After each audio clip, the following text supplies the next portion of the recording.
If you are looking to improve as a musician or improve as a songwriter or a composer, producer, whatever you do, as fast as you possibly can, this video is for you, because I'm going to give you advice that none of your teachers, none of your instructors, no one will ever give you in terms of when it actually comes to getting good at whatever you want to do. I'm not going to waste any time with a boring intro for this video, because you deserve to hear this, and this is actually important for you. If you want to improve faster as a musician, the solution is not to practice for 2 more hours every single day. It's not to buy this course that'll teach you how to become a wicked guitar player in 6 months. The key to actually becoming a better musician or better at anything you want to do as fast as possible is to prioritize your mental health. And that is probably not what you're expecting me to say in this video, but it is the truth, and this is what I have learned through pure experience, because I have tried to get good at a lot of things in my life.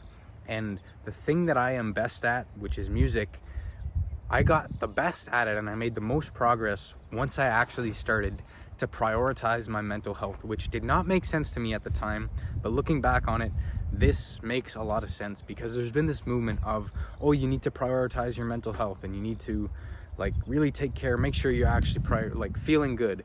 But the thing is, majority of people don't know what they should actually do to take care of their mental health. There's this big movement of raising awareness, but no one tells you what the fuck to do and actually how to take care of your mental health. At least they didn't for me. I knew about mental health that it was a thing since I was 9-10 years old, but I didn't learn how to actually improve it till I was 16. And once I started to do it, I actually became a much better musician, and I became better at every single endeavor that I had once I started focusing on it. Because once you start to take care of your mental health, there's a couple things that happen.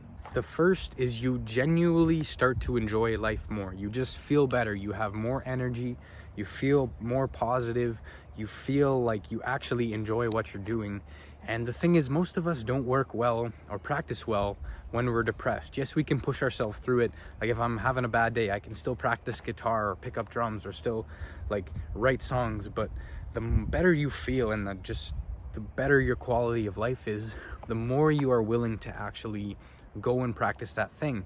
And the thing is, more practice doesn't necessarily mean better results, because it's not about who spends the most time practicing that will actually get the best. It's how good can your practice sessions be? How much quality time can you spend practicing? And that's the other thing that focusing on your mental health will allow you to do. It will allow you to have a much more clearer sense of thought and just be much more present in your everyday life. Actually focus on what you're doing in the present moment, instead of having your mind wandering all over the place or losing focus when you're going to actually practice. You'll actually be able to live life in the present moment, and you'll actually be able to enjoy it.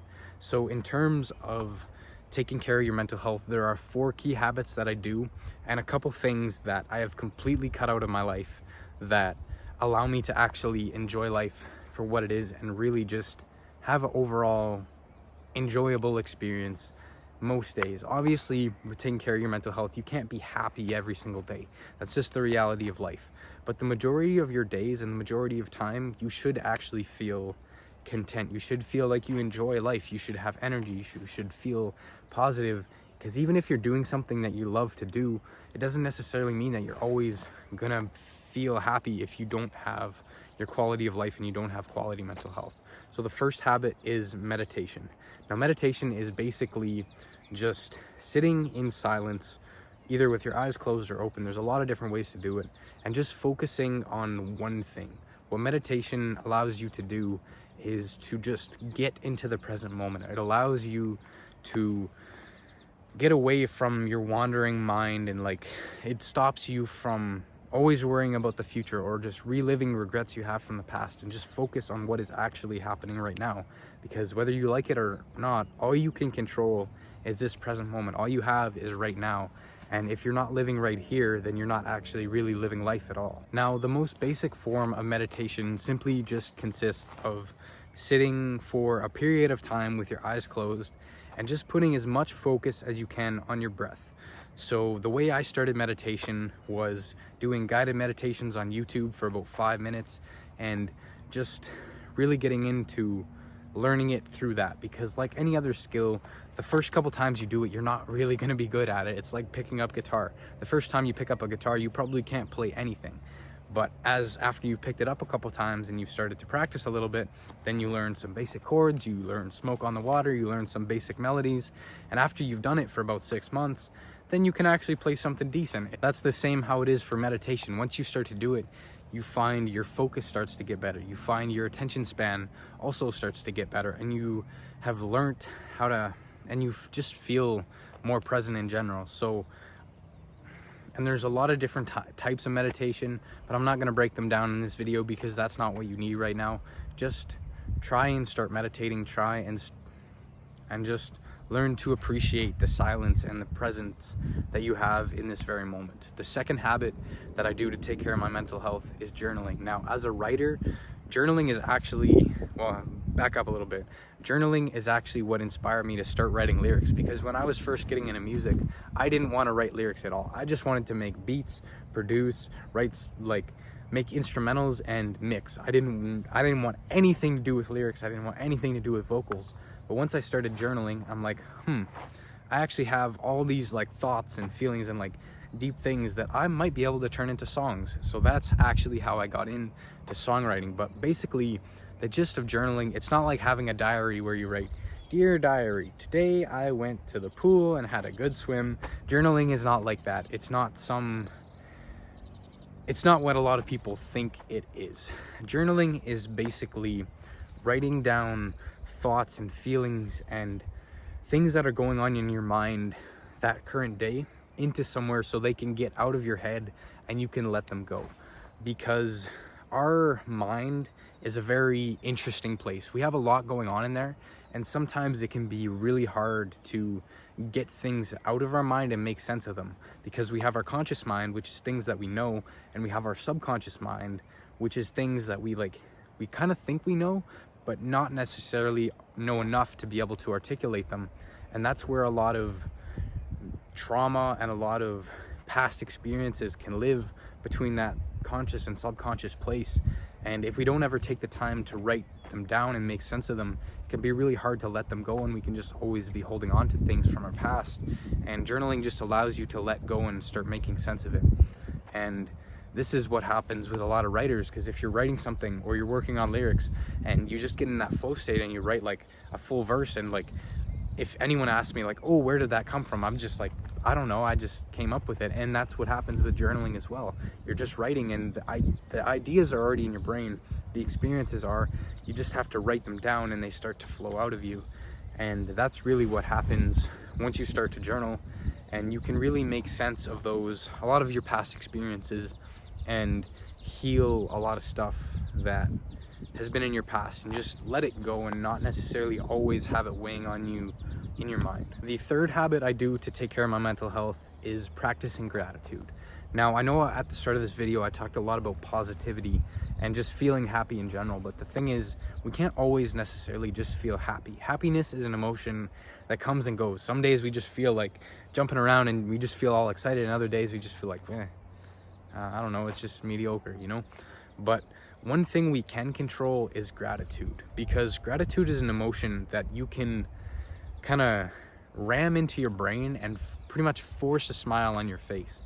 Because if I think of something I'm grateful for, like a time with my friends when I was playing basketball with a bunch of them and one of them pulled down his pants to distract the other team, that automatically put a smile on my face, because I'm grateful for that memory. I'm glad I got to experience that moment, and it genuinely makes me happy. And that's what practicing gratitude can do. The way I practice gratitude is just every single day once I'm done journaling, I simply write down 3 things that I'm grateful for. So right now, I could be grateful for the city I'm staying in right now, Queenstown, New Zealand. It is a beautiful place. I'm grateful for this rock that I'm standing on, this mountain. It allows me to record this video, and I'm grateful for my phone that is actually recording this video. There's 3 things that I can actually be grateful for and actually appreciate. Also, practicing gratitude can be amazing if you express it to someone else that you're grateful for. Maybe it's your parents for all that they do for you, and really think about how lucky you are to be in this situation and be in this part of life, because not a lot of people are in the same situation. There's a lot of people who are going through hardship. There's a lot of people who are going through a lot of shit right now, And even if you are, there's always something that you can be grateful for and just be happy for in your everyday life. And the final habit I do to take care of my mental health is simply spending time outside, specifically in nature. Now, as cavemen, we used to just live outside, right? We were just outside in the sun all the time. So our bodies aren't necessarily meant to be stuck inside all day. You can probably picture someone who just spends all their time inside, doesn't go outside, you know, like kind of stinks a little bit. They don't look healthy, right? They don't look happy. And I'm not saying we should spend all of our time outside, but just being out in nature allows you to get back to what is called a flow state. It's this sense of mind where you can just kind of go with the flow and you're not really thinking about anything. You can just exist in the present moment and enjoy it. It's like being in the zone in sports. Things just kind of happen for you. You're not really focused on what you're doing. It's just kind of happening. You're just living life. You're just doing it.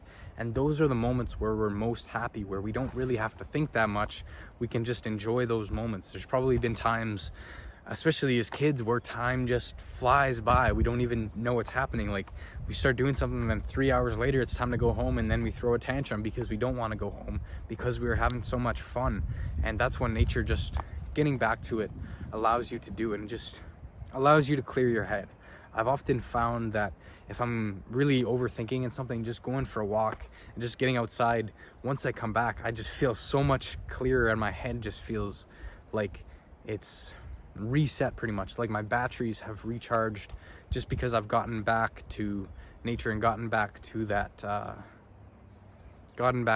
prime sense of, and just gotten back to nature.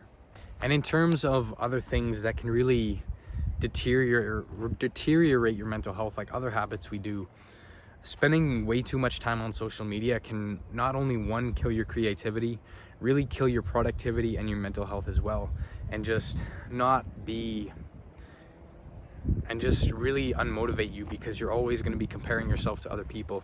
And I made another video on this that I'll link in the description if you're interested in watching that.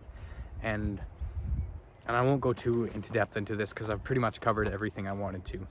And the thing is, it's amazing to spend time practicing and playing live gigs and doing all these things as a musician. But if you neglect this side of your life and you don't take care of your mental health, nothing you do will ever be worth it. Because if you don't have your quality of life, what is it worth? What is everything going to be for if you can't enjoy what you've actually worked so hard for? With that being said, I don't have too much else in this video.